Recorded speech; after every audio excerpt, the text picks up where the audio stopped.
The two aspects of consciousness that we'll be dealing with this evening are soul and spirit. What is man? What are we? The products, the progeny of our parents? Are we merely these physical beings that walk along the surface of the earth, and we're born of our mothers and spend the season here and die, and that's the end of us? Is that what we are? Abraham Maslow said, Freud's picture of man was clearly unsuitable, leaving out as it did his aspirations, man's aspirations, his realizable hopes, his godlike qualities. Mind or spirit or spiritual values do not soar someplace higher in space or above the body, the animal, the instincts. A whole school of psychologists now believe that spiritual values are in the organism, so much a part of the well-functioning organism as to be the source of the defining characteristics of it. Religion has tended to send us off to some other place to find where spirit is. And all the while, the residence of spirit has been within ourselves. We really will not discover or experience God or spirit until we make that discovery within ourselves. There is something in us that is experienceable. And the something that is in us is more than we have judged ourselves to be. The first idea that I would like to share with you this evening is that we really do not learn very much until we come to know that we do not know very much. And especially until we come to understand that things are not the way they appear to be. If you will look at my hand, it seems to be solid matter, doesn't it? Actually, it's more full of holes than chicken wire. My hand is so full of holes that I don't understand why it doesn't leak, why all the juice doesn't run right out. But that's not the way it is at all. The body is not the stepchild of spirit, of the animating forces within it. In final analysis, the body is the full partner of the spirit. The body is but the outer manifested reflection of what you don't see. The part that you see is very confusing because it is not the way it appears to be. It appears to be a solid thing, and it's not at all. Why, the body is no more than, what is that stuff that they put on strawberry pies? Meringue. Well, you know how meringue is. You can run your finger right through it, and you know it's kind of finger looking good, isn't it? But there's no substance to meringue. And yet if you look at a pie, it appears to be something that's pretty solid. You look at this physical body, and it is not what it appears to be at all. Now, the point I'm making is this, that the part that does not seem to exist, the invisible part, the part that you cannot see with the eye, is everything. Now, that is where the real thing is. It's the cause. The body, the manifested part, is but the effect. Do you see how we have tended to reverse or invert our thought process, our awareness process? Our senses, our sense mind, that part of our intellectual mind that is coupled to our five senses, connects us directly to manifested things, to the, what was that stuff again? Meringue? Yeah.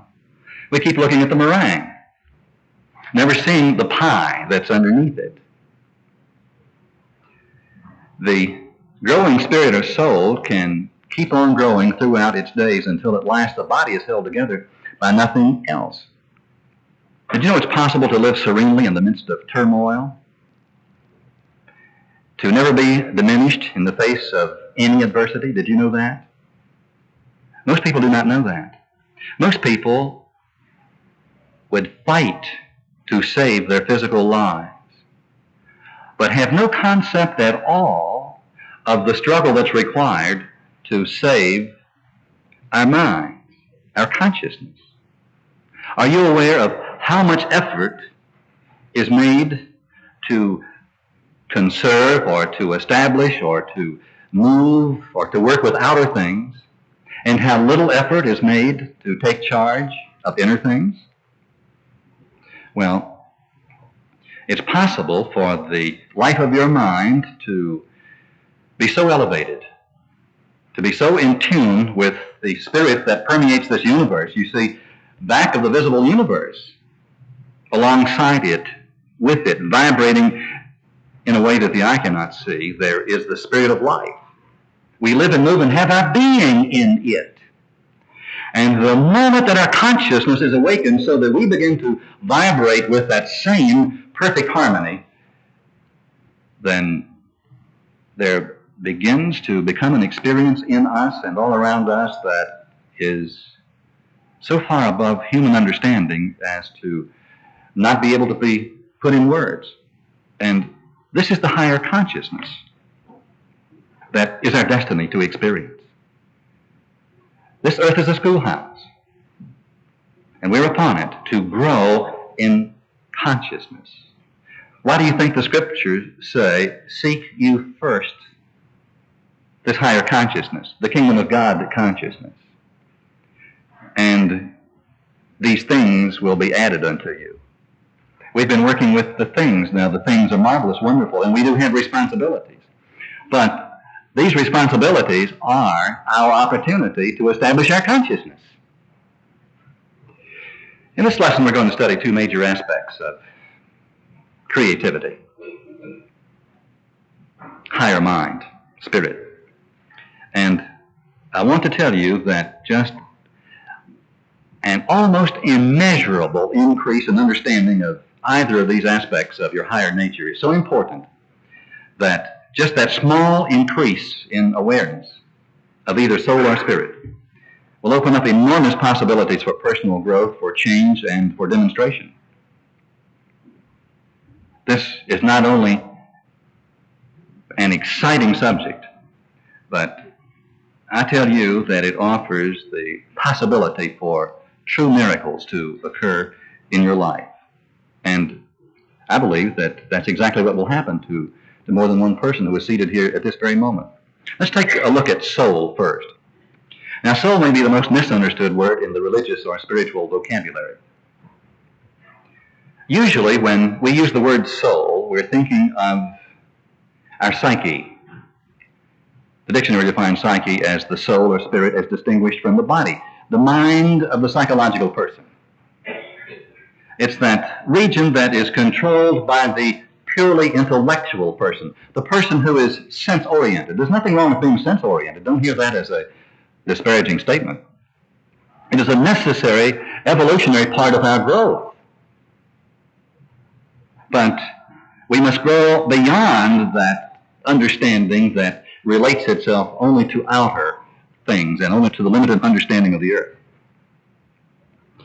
Soul is further defined as the animating and vital principle in man, credited with the faculties of thought and action and emotion.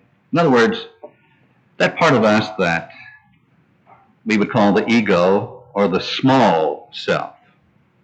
That's soul spelled with a small s. It's the human personality, the false personality. It's the vacillating, changing part of our human consciousness that separates itself even from the world around it and from the people that it holds dear. It's the persona or the mask. Soul with a small s contains many qualities that are not true or spiritual or permanent. For example, soul with a small s is an angry entity, filled with fear, worry, hate, all kinds of incorrect information about life. It's a programmed state of consciousness. And it's programming that is not always accurate. It's filled with a great deal of misinformation and the consequent reactions that come from all kinds of misinformation. Now, some of its information is fairly accurate, but does not necessarily lead anywhere. It's the part of us that must die. You know, the scriptures are always talking about a self that must be diminished so that the other self can be increased. And the other self is soul with a capital S. Soul with a capital S is really a synonym for God or for spirit. If you say soul with a capital S, you're really saying God. Except that soul with a capital S really refers to an attribute or a quality of God or spirit that the intellect does not understand, cannot understand. And so I'm going to ask you to hear with the ears that are not connected with your intellect. Did you follow that? If your intellect hears this, it will not understand it. Soul is that aspect of God by virtue of which God is able to individualize himself. Now, the word individual means undivided. Spirit cannot divide itself. Remember when the scripture said, a house divided against itself cannot stand, cannot exist. Well, God cannot break God's self up into little chunks. God can, but each of those little pieces of God contains all of God. Let's pause for a moment and think of the universe as one living expression of life, and that life is spirit. So therefore, God is everywhere. But how would you like to be everywhere but nowhere? That would be pretty boring, wouldn't it? If you were everywhere but could not express at a particular point of where you were, well, God, being infinite, has the capacity to be everywhere, but at the same time that God is everywhere, God can become individualized, meaning can express God's self fully at a particular point in time and space, at the finite level. And that's exactly what soul really means. But when God expresses God's self as soul, all of God expresses at that particular point. So there is not a division. And any and all of the expressions of God are connected, held together by the one super matrix of spirit. You are soul and I am soul, capital S. And this means something else that's very important. In this universe, there is no power of evil. There are not two powers. There's not an evil power that spreads itself thinly throughout the universe, and the good power is working against the evil power. No, what appears to be the evil power is the misdirected use of the one power.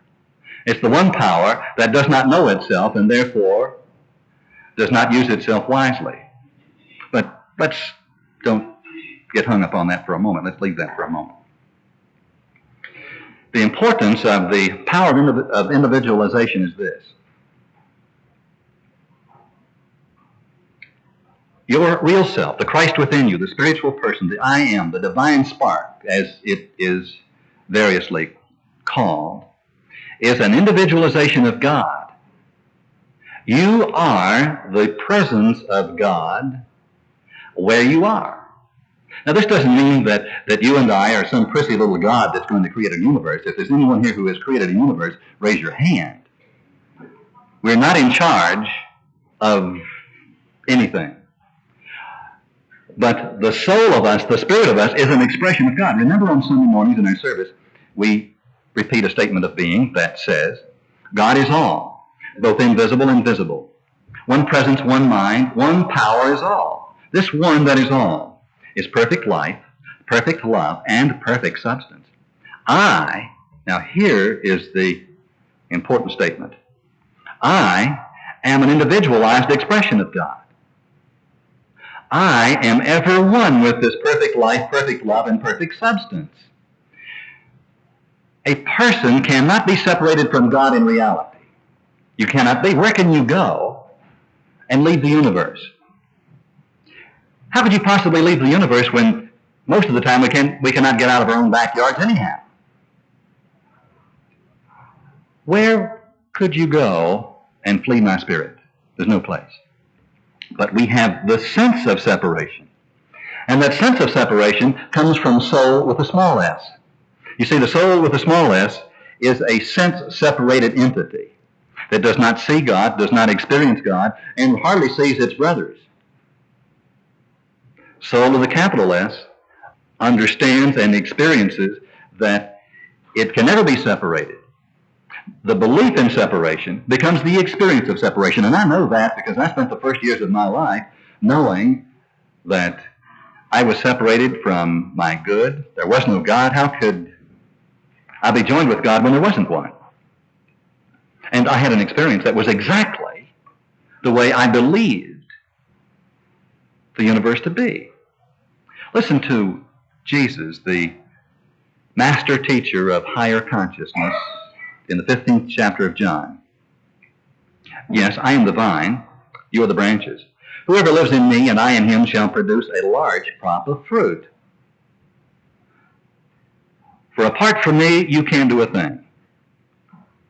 Can you imagine a branch of a vine or of a tree believing that it was the whole thing? Or believing that it of itself had strength? Or seeing the fruit that it was bearing took credit for the fruit? That would be a very foolish branch, would it not? If it did not give credit to the trunk of the tree and the roots that went into the ground and the sustaining forces that flowed through it to create the fruit. The fruit is only the product of the vine and the branch working together in perfect harmony. And so it is with us. When we awaken to the realization that there is this pure energy, pure power, pure wisdom, and that we are expressions of it. It's the cause and we are the effect. It's the supplier. It's the creator. We are the created. In the moment of that awakening, a marvelous thing begins to happen. More than just an intellectual satisfaction that comes and an emotional surge of joy and peace that follows. It's more than that.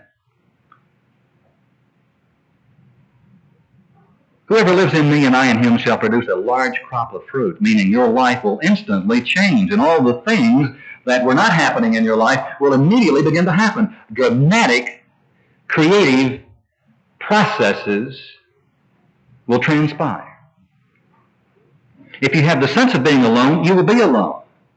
But soul is that aspect of God wherein that you never have to be alone. Now, what could this principle or law of individualization mean to you? Well, it's miracle producing if you will seek to understand it and work with it in any area of your life. When you're called upon to perform some task or undertake some responsibility that seems too great for you. For instance, imagine that you received a promotion or that you changed jobs and you are required to assume responsibilities that you've never done before. You find yourself in a position that you simply do not know how to handle. Or there's a divorce or a death. And you must face an immediate challenge of decisions that are unaccustomed and you don't know which way to go. And the long-range responsibility of supporting a family, and you are simply not equipped to assume those responsibilities.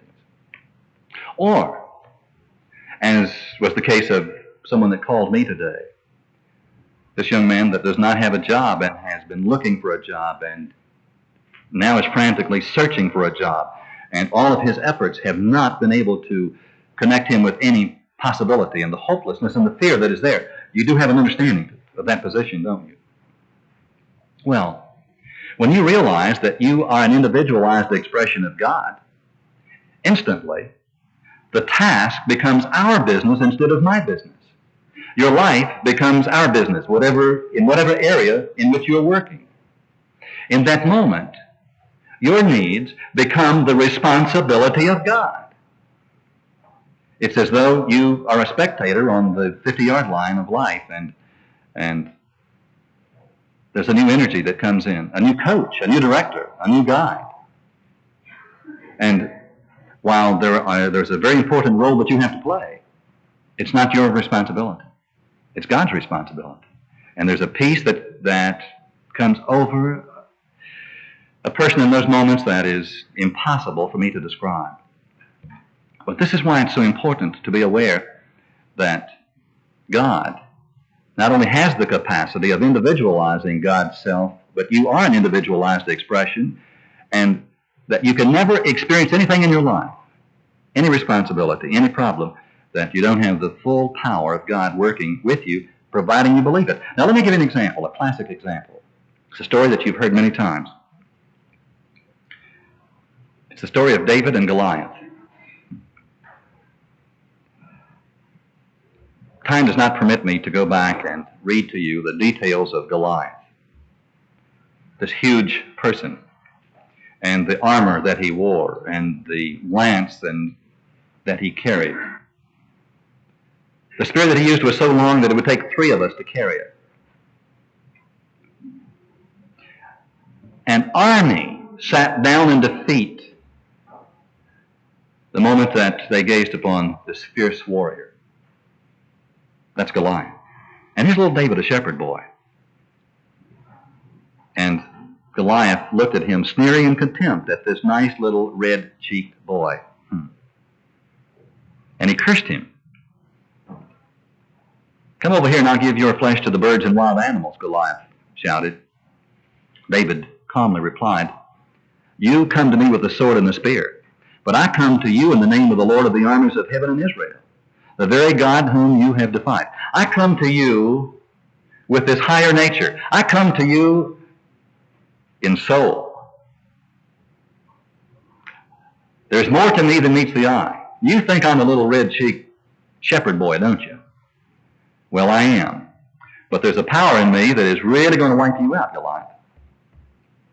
Today the Lord will conquer you, and the whole world will know that there is a God in Israel. And Israel will learn that the Lord does not depend on weapons to fulfill his plans. He works without regard to human means.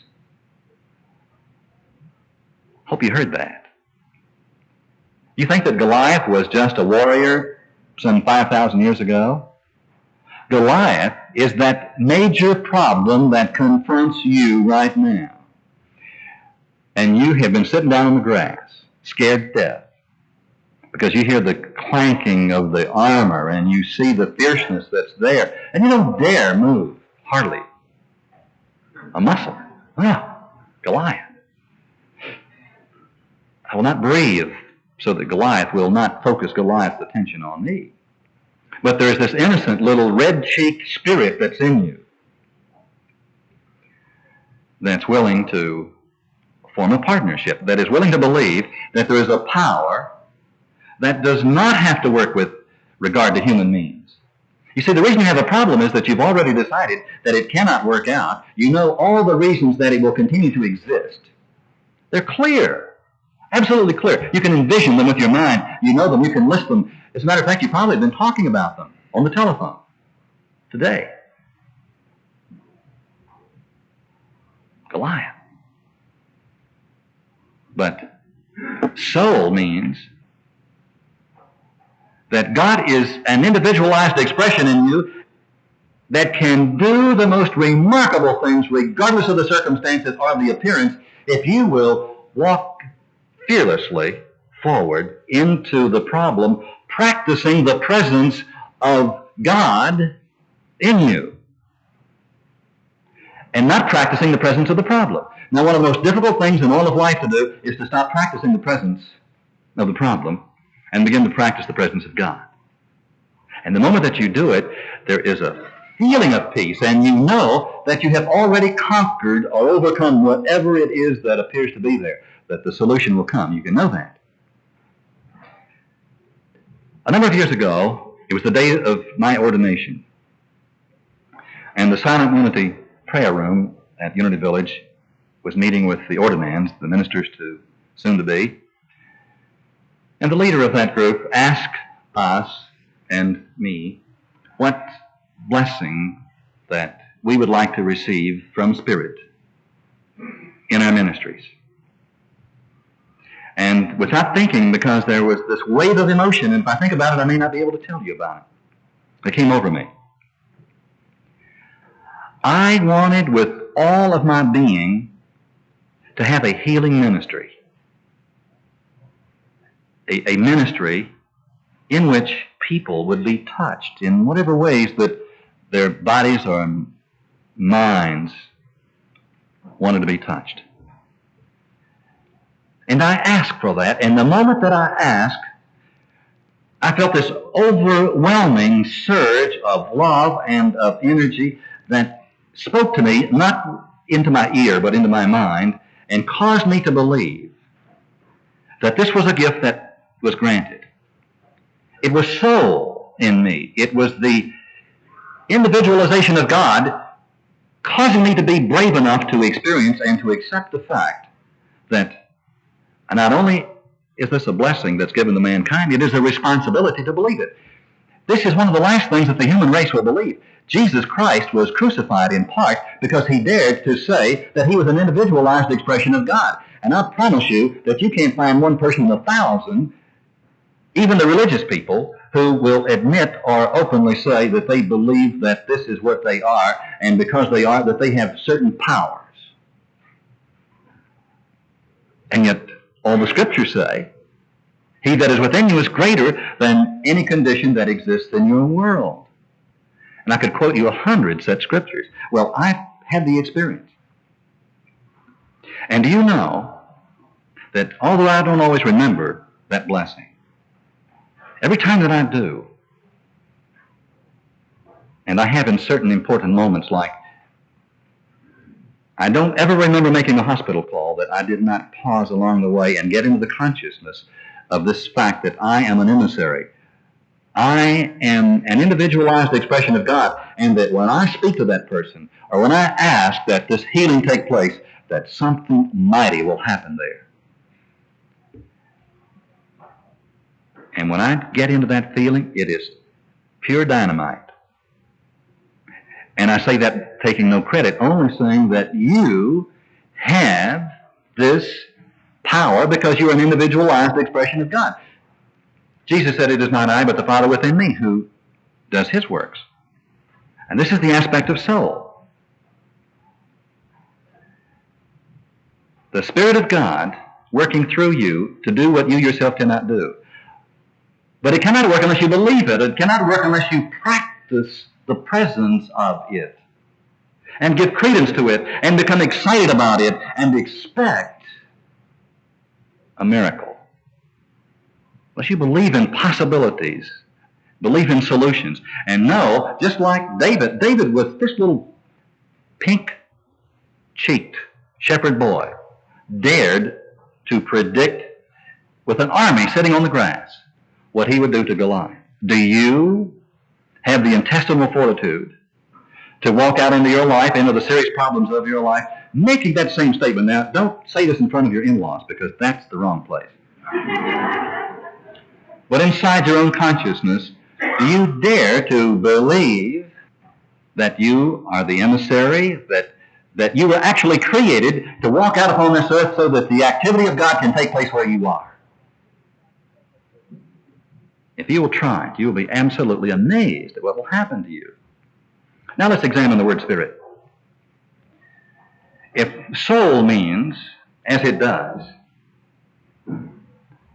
all of God individualized in a person, then spirit means all of God everywhere, present. Spirit means allness. But it means the invisible world that we call spirit, that underlies all outward manifestation, according to Webster. Real, unchanging essence. The inner nature of a thing that gives it its outer appearance or qualities. Spirit is further defined as God as the moving force of the universe, principle. Spirit is the whole thing and the whole action of God. I know you've heard of the Holy Spirit. Now, the Holy Spirit means the whole Spirit. Does not mean a religious aspect of God that we are not worthy of experiencing because we are not very religious. It merely means that all of God is everywhere present. All of God is there. Holy Spirit. And not only is God present, but God is an activity. God is experienceable. God is all, both invisible and visible. Remember our statement of being? Think of God as being the invisible cause underlying the visible universe. And that all of the forms that you see, all of the planets, all of the stars, all of the galaxies, the infinite variety of life forms upon this earth, infinity, omnipotence, omnipresence, omnipower, that's spirit. Spirit is the cause of all things. Now, we have had difficulty working with spirit because we have spent most of our lives being caught up in that which is material. Material meaning the physical body and all of the forms, all of the outer forms that we see. Now, spirit is that which cannot be destroyed or damaged or hurt or degraded or soiled in any way. It's changeless. Now, here's the paradox, the thing that the intellect has difficulty with. It is changeless. It cannot ever be less than what it is. It can never be more than what it is, because it is already everything that it can ever be. It is changeless in that sense. You cannot add to it and you cannot take away from it. But our experience changes as we experience more of spirit. As our awareness grows, as we establish our conscious contact with spirit, everything in your life will change. And this is marvelous. You know, it's really a splendid thing that the world is constantly being renewed. It's splendid that old things should disappear in order that newer, cleaner, and better things may take their place. Suppose you only got one dress, and that was when you reached puberty, and you had to wear it for the rest of your life, and it never would wear out. Wouldn't that be horrendous? And suppose you only had one with this one body, and it stayed exactly the same, and you didn't like it very much going in. But it would never change. And you would have to live in it for eternity, whatever that is. Wouldn't that be boring? Well, of course it would. Isn't it marvelous that build thee more stately mansions, O my soul, as the swift seasons roll? Here we're back to soul again, back to this individualized expression of God and spirit. Now remember that in these 6 lessons, as we talk about the different aspects of God, I'm in a certain sense dividing them up, but you have to constantly be pulling them all back together at the same time, because let's take last week, or the last lesson. We talked about one of the aspects of God as being the power of response, the exquisite responsibility that spirit has to us. It knows us. It has its attention focused on us all the time. It's aware of you. Before you have called, it has answered. Well,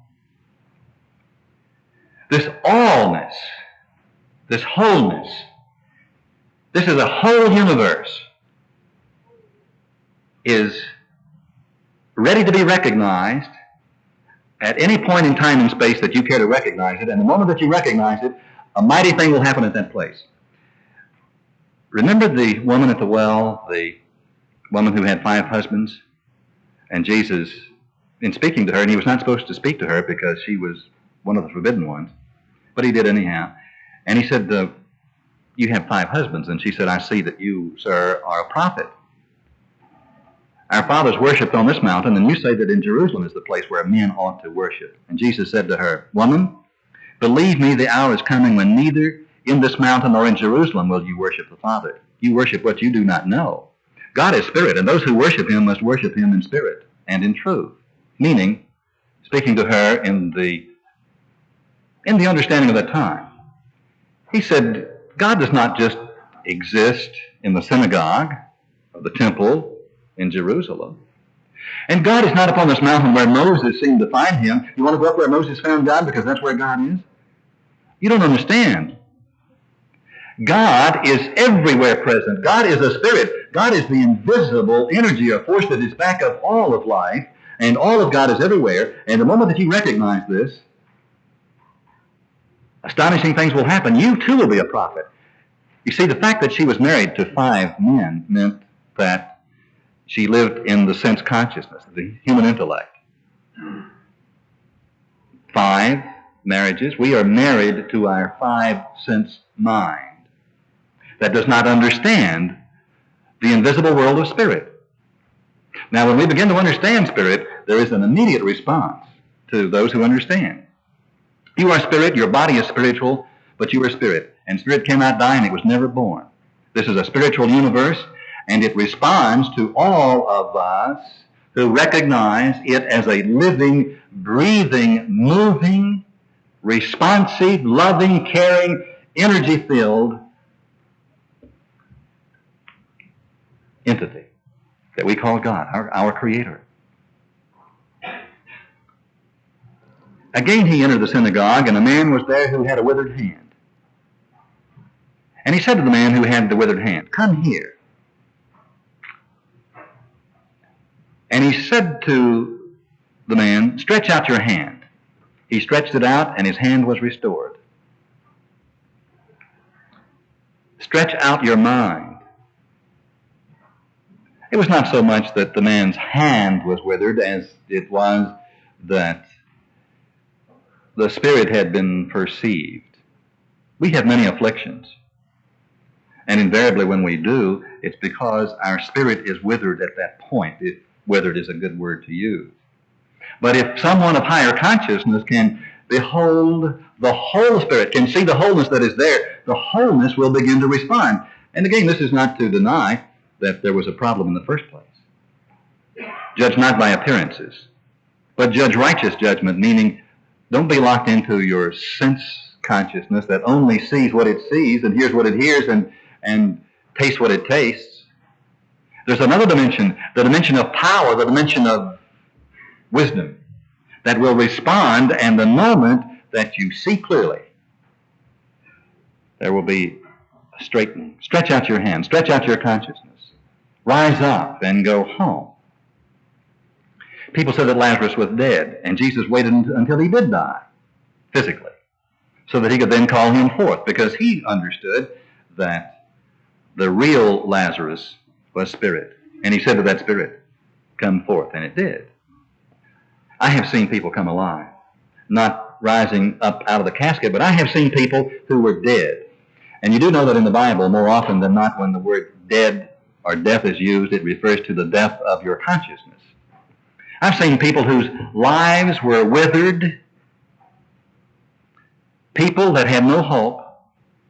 They had no past, they had no future. And I've seen them come alive. I've seen them stretch out their hand and stretch out their minds and become some of the world's most exciting people. And some of these people that I refer to are here before me now. Krishnamurti, who is a mystic, said, "Whatever man has done, man can do. I am man and also God in man. I can do this thing and I will. Whatever man has done, man can do. I am man. But I am more than man. I am also God in man. I am soul and I am spirit. I am an individualized expression of everything that exists. And therefore, whatever it is that I need to do, I can do it." What is it that you need to do in your life? Is there something you need to do? And you tell me that you have been struggling to do it. I know you have.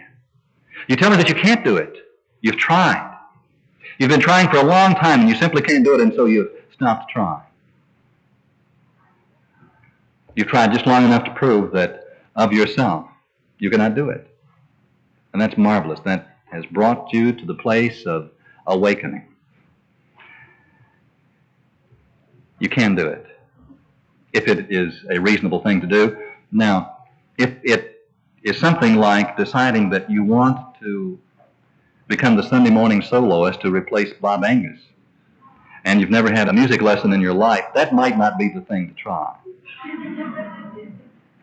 Because that's not a natural thing. That's not the next thing in the order of succession of important things in your life. They're things that you need to do. They're there. You know you need to do them.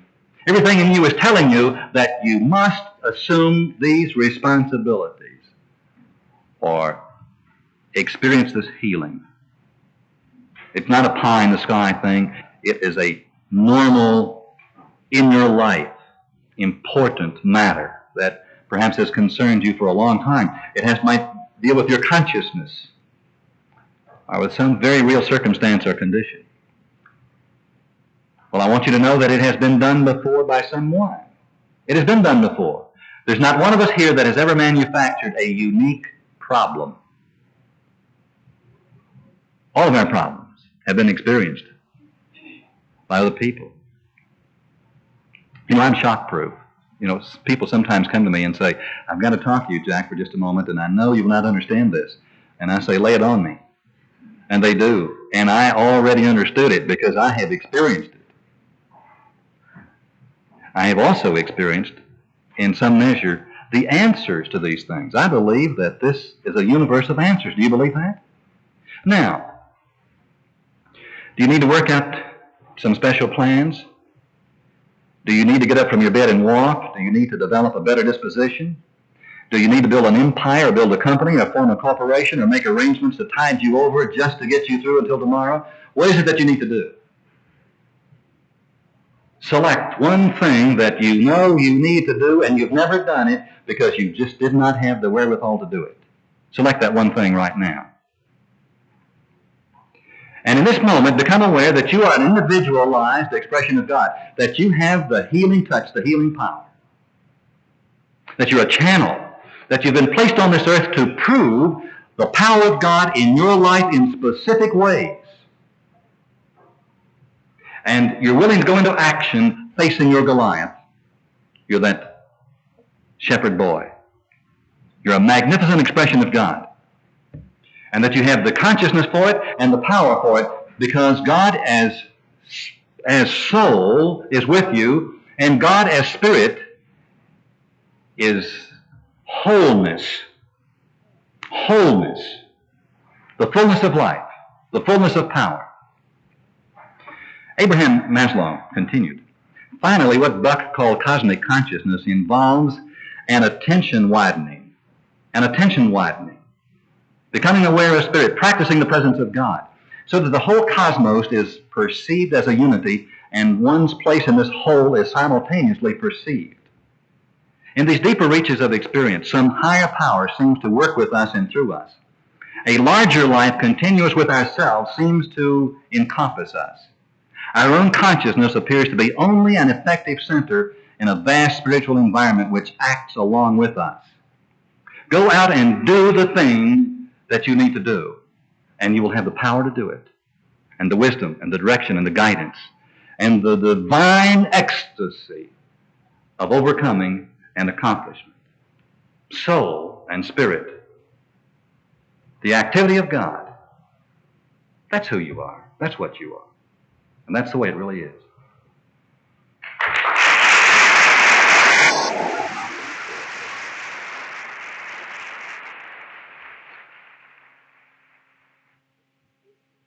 This concludes the lesson on Side A.